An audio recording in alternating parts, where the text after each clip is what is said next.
বিশ্বের রপ্তানিতে শীর্ষে অবস্থান করছে। বাংলাদেশে ওয়ালটন ফ্যাক্টরির চাহিদা দিন দিন বেড়ে যাচ্ছে এবং রপ্তানিতে দুটি ইপিজেড রয়েছে। আমি ইপিজেডগুলো ঘুরে দেখেছিলাম।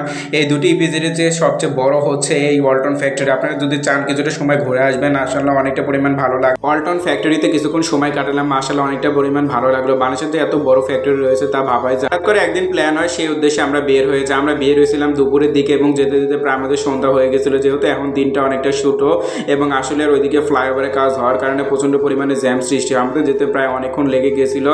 তো অবশ্যই সেখানে গেলাম এবং ঘোরাফেরা করলাম, ছাদের ওপর কিছুক্ষণ থাকলাম এবং দুই ফুপুর বাসায় বেড়াতে গেলাম। অনেকদিন ধরে ফুপুদের বাসায় যাবো বলে যাওয়া হচ্ছিল না। হঠাৎ করে একদিন প্ল্যান হয় এবং সে উদ্দেশ্যে বের হয়ে পড়ি। তারা থাকে ঢাকায়। হঠাৎ করে বগুড়া থেকে ঢাকায় কী কাজে গেলাম, কী করলাম সেই নিয়ে থাকছে আজকের ব্লগটি। আশা করি আজকের ব্লগটি আপনাদের সবার কাছে ভালো লাগবে। তাই ভালো লেগে থাকলে আপনার মূল্যবান মতামত কমেন্টে জানাতে একদম ভুলবেন না। আসসালামু আলাইকুম, সবাই কেমন আছেন? আশা করি অনেক ভালো আছেন। নতুন আরেকটি ব্লগে স্বাগতম জানাচ্ছি। শহরের বাসায় বসে থাকতে কতক্ষণ ভালো লাগলো, বললাম যে বাইরে থেকে একটু ঘুরে আসি। এদিকে আমার আবার ফুফাতো বোনের একটা ডল ছিল, সেই ডলের নাকি চোখ হারিয়ে গেছে, তাই তাকে নাকি নতুন একটা ডল কিনে দিতে হবে। তার বাবার কাছ থেকে জিদ ধরেছে। তো আমরা বাইরে গেলাম, তার যেটা ফুটপাতের দোকান থেকে ডল দেখতে পেলাম, সেই ডলগুলো তাকে কিনে দিলাম। তারপর সে শান্ত হলো। সে বলতেছিল যে চলো ছাদ থেকে ঘুরে আসি, আমাদের বাসার পাশে একটা ছাদ আছে, সেই ছাদ থেকে চলো ঘুরে আসি। তো আমি বলতেছিলাম যে ছাদে যাবে, তুমি পড়ে যাবে না? সে বলতেছিল না আমি পড়ে যাবে না, চলো ছাদ থেকে ঘুরে আসি। এদিকে ছাদ থেকে ঘোরাঘুরি শেষ করে পরের দিন আমি আবার সকালে গেলাম আমার স্কুলে কিছুটা কাজ ছিল, সেই কাজগুলো সেরে আসলাম। তো সেরে আসার পরে ভাবলাম যে সামনে একটা ওয়ালটন ফ্যাক্টরি আছে, এখানে আমার আব্বু চাকরি করতো, তো এখান থেকে কিছুটা ঘুরে আসি। আব্বু বলছিল আগের দিন এবং বলছিল যে ঘুরে আসি, মনটা ভালো হয়ে যাবে। তো আমি অবশ্যই সেখানে গেলাম।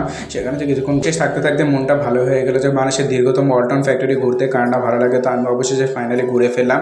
এখানে বাইরের দিকটা দেখে অনেকটা পরিমাণ ভালো লাগতেছে এবং অনেকে ভিডিও ছবি এখানে ক্রিয়েট করতেছে। আশেপাশের দৃশ্যগুলো দেখে মাশাআল্লাহ আপনার মনটা ভালো হয়ে যাবে।